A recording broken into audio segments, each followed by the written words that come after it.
கடந்த சில வாரங்களாகவே நிறைய பேர் அனுப்பிய ஒரு விஷயத்தை பத்தி நீங்க வீடியோ செய்யுங்க அப்படின்னு சொல்லி கேட்கிற ஒரு விஷயம் என்ன அப்படின்னா, இப்போ ஹோம் ஆஃபீஸ் ஒரு புதிய கம்ப்ளையன்ஸ் செக் அப்படின்ற ஒரு விஷயத்தை ஆரம்பிச்சிருக்கு. ஏற்கனவே ஐஎல்ஆர்ல நிறையவே பிரச்சனைகள் போயிட்டு இருக்கு அப்படின்ற காரணத்தினால சில சட்டங்களை ஹோம் ஆஃபீஸ் தான் நினைச்ச மாதிரியே அமுல்படுத்த முடியாது அப்படின்றதுனாலையும் ஐஎல்ஆருக்கு போகக்கூடியவர்கள் குறிப்பாக 2029ஆம் ஆண்டு வரையில ஐஎல்ஆருக்கு போகக்கூடியவங்களை மட்டுப்படுத்துறதுக்கான ஒரு முயற்சியில ஹோம் ஆஃபீஸ் ஈடுபட்டு வருது. ஹோம் ஆஃபீஸ் ஆரம்பத்திலேயே சொல்லி இருந்த தரவுகளின் அடிப்படையில போலியான வேலைகள்ல நிறைய பேர் இருக்காங்க. இந்த 2021ஆம் ஆண்டுக்கு பிறகு வந்தவங்கள்ல பெரும்பாலானவர்கள் பிழையான வேலைகள் இல்லைன்னா வேலை வாய்ப்புகள் இல்லாம இருக்காங்க. இவங்களுக்கு வேலை வாய்ப்புகள் இல்லாத போது இவங்களுக்கான ஐஎல்ஆர் கொடுக்கப்படும் இடத்துல இவங்க பெனிஃபிட்டுக்கு போகக்கூடிய வாய்ப்புகள் இருக்கு அப்படின்றதால தான் இந்த புதிய சட்டங்களும் ப்ரப்போஸ் செய்யப்பட்டிருந்தது. இதற்கு மத்தியில இந்த சட்டங்களை அமுல்படுத்துறதுல ஏற்கனவே நிறையவே குளறுபடிகள் இருக்கு. ஆளுங்கட்சியிலே இதற்கான சப்போர்ட் இல்ல ரெட்ரோஸ்பெக்டிவ் அப்ளை பண்றது அப்படின்றது நிறைய லீகல் கன்சீக்வன்ஸ் உருவாக்கும் அப்படின்ற காரணங்களால இப்போ ஹோம் ஆஃபீஸும் சரி யூகேனுடைய அரசாங்கமும் சரி ஃபோக்கஸ் பண்ற ஒரு விஷயம் என்ன அப்படின்னா, இந்த ஐஎல்ஆருக்கு போறவங்களை எப்படி மட்டுப்படுத்தலாம், இதுலயும் இந்த ஃபேக்கான ஜாப்ல இருக்கிறவங்களுக்கும் இந்த ஃபேக்கான கேர் ஹோம்ஸ் மாதிரியான இடங்கள்ல வேலைகள் இல்லாம இருக்கிறவங்களுக்கும் டாக்ஸ் ஒழுங்கா பே பண்ணாதவங்களுக்கும் இவங்களுடைய ஐஎல்ஆரை எப்படி நிறுத்தலாம் அப்படின்றது ஹோம் ஆஃபீஸினுடைய மிக பிரதானமான ஒரு விஷயமாக இந்த நாட்கள்ல பார்க்கப்படுது. ஒரு நண்பர் தொடர்பு ஒரு விஷயம் சொல்லியிருந்தார். ஹோம் ஆஃபீஸால அவருக்கு ஒரு இன்டர்வியூ நடந்திருக்கு. எம்ப்ளாயர்கிட்ட மட்டும் இல்லாம அவரிடமும் ஒரு இன்டர்வியூ நடந்திருக்கு. என்ன வேலை செய்கிறார், எப்போ இந்த வேலைக்கு ஜாயின் பண்ணார், அவர் பக்கத்துல இருக்கக்கூடிய ஆஃபர் லெட்டர் காட்டுமாறும், இன்டர்வியூ செய்ததுக்கான ஆதாரங்களை காட்டுமாறும், இன்னும் பல விஷயங்கள் இவரிடம் கேட்கப்பட்டிருக்கு. இந்த ஒரு கம்ப்ளையன்ஸ் செக் அப்படின்றது குறிப்பிட்ட நபர்கிட்ட மட்டும் இல்லாம நிறைய பேர்கிட்ட நடந்திருக்கு. இது மாதிரியே இன்னும் ஒரு மிக முக்கியமான விஷயம் என்ன அப்படின்னா, ஹோம் ஆஃபீஸ் இப்போ HMRCயோட இணைந்து பேமெண்ட் எந்த அளவுக்கு வந்திருக்கு, குறிப்பிடப்பட்ட சம்பளம் ஒருத்தருடைய அக்கௌண்ட்டுக்கு போயிருக்கா, அவருக்கான வேலை வாய்ப்புகள் எப்படி இருக்கு, வேலை வழங்கப்பட்ட மனுத்தியாளங்களை விட கூட இவர் வேலை செய்கிறார் அப்படின்ற விசாரணைகளையும் ஆரம்பித்திருக்கிறது அப்படின்றதான் மிக முக்கியமான ஒரு விஷயம். சில இடங்கள்ல கடந்த காலங்கள்ல இந்த 5 வருஷத்துல விசா எடுத்து வந்தவங்களுக்கு சில குறிப்பிட்ட கால பகுதியில் அவங்களுக்கான பேமெண்ட் செய்யப்படலை. இதுவும் இப்போ தோண்டப்பட்டு வருது. இன்றைய நாள் வரையில ஐஎல்ஆருக்கு போகும்போது கொடுக்க வேண்டிய ஆவணங்கள் அப்படின்னு பாத்தீங்க அப்படின்னா, ஒரு மாதத்துக்கான சேலரி ஸ்லிப்பை தான் அவங்க கேட்கிறாங்க. ஸோ ஒரு 6 மாதத்துக்கான சேலரி ஸ்லிப்போ இல்லை ஒரு வருடத்துக்கான சேலரி ஸ்லிப்போ இப்போ கேட்கப்படுவது இல்லை. இருந்தாலும் ஏற்கனவே பல இடங்கள்ல சொல்லப்பட்ட மாதிரி HMRCயோட இணைந்து குறிப்பிட்டவருக்கு எந்த அளவு தூரம் சம்பளம் வழங்கப்பட்டிருக்கு, இவர் டாக்ஸ் பே பண்ணியிருக்காரா அப்படின்ற விஷயங்களை தரவுகளாக பெறுவதற்கான முயற்சிகள்ல இப்போ ஹோம் ஆஃபீஸ் ஈடுபட்டு வருது. இந்த ரேண்டமான செக்ஸ் அப்படின்னு சொல்லும் போது 2024ஆம் ஆண்டுல இருந்து 2025ஆம் ஆண்டு வரையில 2000க்கு மேற்பட்ட நிறுவனங்களுடைய COS லைசன்ஸ் நீக்கப்பட்டிருக்கு. ஒரு COS லைசன்ஸ் நீக்கப்படுறதுக்கு மிக முக்கியமான காரணம் ஒரு எம்ப்ளாயர் பிளே செய்திருப்பார் இல்ல இன்னொரு எம்ப்ளாயி பிளே செய்திருப்பார் அப்படின்றதையும் தாண்டி சில இடங்கள்ல ஆட்டோமேட்டிக்காகவே ரேண்டமாக ஒரு செக் கம்ப்ளையன்ஸ் செக் இப்போ ஹோம் ஆஃபீஸால் நடத்தப்பட்டு வருகிறது. குறிப்பாக இது ஒரு விசில் ப்ளோவிங் அப்படின்னு சொல்லக்கூடிய யாராவது கொடுக்கக்கூடிய டிப்ஸ் மூலமாகவோ அல்லது ஒரு கம்பெனியில வேலை செய்கிறவர் இன்னும் ஒரு இடத்துல சட்டவிரோதமாக வேலை செய்யும் போது, உதாரணமா அவங்களுடைய கம்பெனியில ஒரு 10 பேர் வேலை செய்யறாங்க, அப்படி இருக்கும்போது அதுல ஒருத்தர் சட்டவிரோதமான வேலை செய்திருந்தார் அப்படின்னா அவருடைய ரைட் டு ஒர்க்கை செக் பண்ணல, அவருடைய வேலை வாய்ப்புகள் எப்படி இருக்கு அப்படின்றத செக் பண்ணல என்ற காரணத்துக்காக ஸ்பான்சர்ஷிப் லைசன்ஸ் ரிவோக் செய்யப்படக்கூடிய வாய்ப்புகளும் நிறையவே இருக்கு. குறிப்பாக நீங்க பாத்தீங்க அப்படின்னா ஒரு ஸ்பான்சரினுடைய கடமைகள் அப்படின்னு சொல்லி பார்க்கும்போது அவர் அடிக்கடி ரைட் டு ஒர்க் அப்படின்ற ஒரு விஷயத்தை ஆவணப்படுத்தி வைத்திருக்க வேண்டிய ஒரு கட்டாயம் இருக்கு. ஸ்பான்சர்ஷிப் மேனேஜ்மெண்ட் சிஸ்டம்லையும் ஒரு குறிப்பிட்ட காலத்துக்கு மேற்பட்டு ஒருவர் நோ பே லீவ்ல இருந்தாரா அன்பெய்ட் லீவ்ல இருந்தாரா அதையும் அந்த இடத்துல சொல்ல வேண்டிய ஒரு அவசியம் இருக்கு. ஒரு ஒர்க் பிளேஸ் அப்படின்னு பார்க்கும்போது கான்ட்ராக்ட்ல இருக்கக்கூடிய ஒர்க் பிளேஸ் மாற்றம் அடைந்து வேறு இடங்கள்ல ஒர்க் ஃப்ரம் ஹோமாவோ இல்ல வேறு ஆஃபீஸ்கள்லயோ அவர் வேலை செய்யறார் அப்படின்னா அதையும் அப்டேட் பண்ண வேண்டிய ஒரு மிக முக்கியமான கட்டாயம் இந்த ஸ்பான்சர்ஸுக்கு இருக்கு.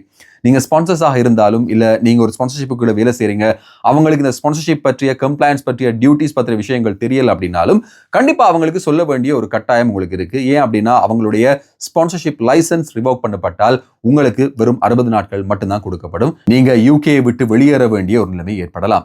இந்த ஸ்பான்சர்ஷிப்ல நடக்கக்கூடிய இந்த ஸ்பான்சர்ஷிப் லைசன்ஸ் ரிவோக் பண்ணக்கூடிய பிரதானமான ஒரு காரணம் என்ன அப்படின்னா இந்த டாக்குமெண்டேஷன் பிரச்சனைகள் தான். டாக்குமெண்டேஷனை சரியா பண்ணல, சரியான விதத்துல இதை எஸ்கலேட் பண்ணல, இல்ல ரைட் டு ஒர்க் சரியா ப்ரூவ் பண்ணல, அவர் எங்க ஒர்க் பண்றார் அப்படின்றத பார்க்கல, இவருக்கான சம்பளம் சரியா போகுதான்றத பார்க்கல, இவங்களுக்கான டாக்ஸ் NI சரியா டைரக்ட் டெபிட் மூலமா பே பண்ணல, இப்படியான பல காரணங்களால இந்த ஸ்பான்சர்ஷிப் லைசன்ஸ் இப்போ ரிவோக் செய்யப்படுகிறது. அண்மையில கூட இன்னும் ஒரு நண்பரும் சொல்லியிருந்த ஒரு விஷயம் என்ன அப்படின்னு சொன்னா, இவங்களுடைய நிறுவனத்துல நிறைய பேர் வேலை செஞ்சுட்டு இருக்காங்க. இவங்களுக்கான சம்பளம் ஒரு பாதி அக்கௌண்ட்டுக்கு போகுது, இன்னும் ஒரு பாதி கையில கேஷ் இன் ஹேண்ட் மூலமாக வாங்கக்கூடிய மாதிரி இருக்கு. இது ஆராயப்பட்ட போது இவங்களுக்கான சம்பளம் சரிவர கொடுக்கல அப்படின்ற காரணத்தினால கம்பெனியுடைய COS லைசன்ஸ் கேன்சல் பண்ணப்பட்டிருக்கு அப்படின்ற ஒரு விஷயத்தையும் அவர் பகிர்ந்து கொண்டிருந்தார். நிறைய இடங்கள்ல இந்த ஒரு பிரச்சனை நடக்குது. அதாவது ஒரு பாதி சம்பளம் பேங்க் அக்கௌண்ட்டுக்கு போகுது, இன்னும் ஒரு பாதி சம்பளத்தை கையில கேஷ் இன் ஹேண்டா கொடுக்கக்கூடிய நிலைமைகள் நிறையவே இருக்கு. ஆனா ஏற்கனவே யூகேனுடைய அரசாங்கம் இந்த வருட ஆரம்பத்துல மிக தெளிவாக இதை சொல்லி இருந்தாங்க. எந்த ஒரு சம்பளமும் சரியான முறையில பதிவு செய்யப்பட வேண்டும். அதே நேரம் டாக்ஸ், NI போன்ற விஷயங்கள் எல்லாமே பே பண்ணப்பட்டிருக்கணும். அதுல எந்த விதமான ஒரு சலுகைகளும் கிடைக்கப்பட மாட்டாது அப்படின்றத ஹோம் ஆஃபீஸ் அண்மையில மிக தெளிவாக சொல்லி இருந்தது. அரசாங்கம் இப்போ இருக்கக்கூடிய பிரஷர்ல யூகேனுடைய ஹோம் ஆஃபீஸ் எப்படியாவது ILR உடைய நம்பரை கட்டுப்படுத்தி காட்ட வேண்டிய ஒரு அவசியத்தில் இருக்கு. இப்படியான போலியான ஸ்பான்சர்கள் மூடப்படும் போது, இந்த ஸ்பான்சர்ஷிப் லைசன்ஸ் ரிவோக் செய்யப்படும் போது இந்த நிறுவனங்கள்ல வேலை செய்யக்கூடியவர்களுக்கு ILR எடுப்பதற்கான வாய்ப்புகள் இல்லாமல் போகும். இதில் ரொம்ப அவதானமாக இருக்க வேண்டியது ஸ்பான்சர் லைசன்ஸ் வைத்திருப்பவர்கள் மட்டும் கிடையாது. ஸ்பான்சர் கம்பெனியில எம்ப்ளாயியா இருக்கீங்க அப்படின்னாலும் உங்களுடைய டியூட்டிஸ் என்ன அப்படின்றத தெரிஞ்சுக்க வேண்டிய அவசியம் இருக்கு. ஆஃபர் லெட்டர்ஸ் உங்க கையில இருக்கணும். உங்களுடைய பே ஸ்லிப் சரியா வருதா, அதற்கான NI டாக்ஸ் சரியாக பே பண்ணப்படுதா, பென்ஷன் பே பண்றீங்க அப்படின்னா அந்த பென்ஷனுடைய லாகின் போர்ட்டல் இருக்கா அப்படின்ற விஷயங்களை கண்டிப்பா நீங்க பாத்துக்கணும். அதே நேரம் HMRCல ஒவ்வொருவருக்கும் தனிப்பட்ட கணக்குகள் வைத்து சரியான முறையில் இந்த டாக்ஸ் பே பண்ணப்படுதா அப்படின்றதையும் அவதானிக்க வேண்டியதா இருக்கு.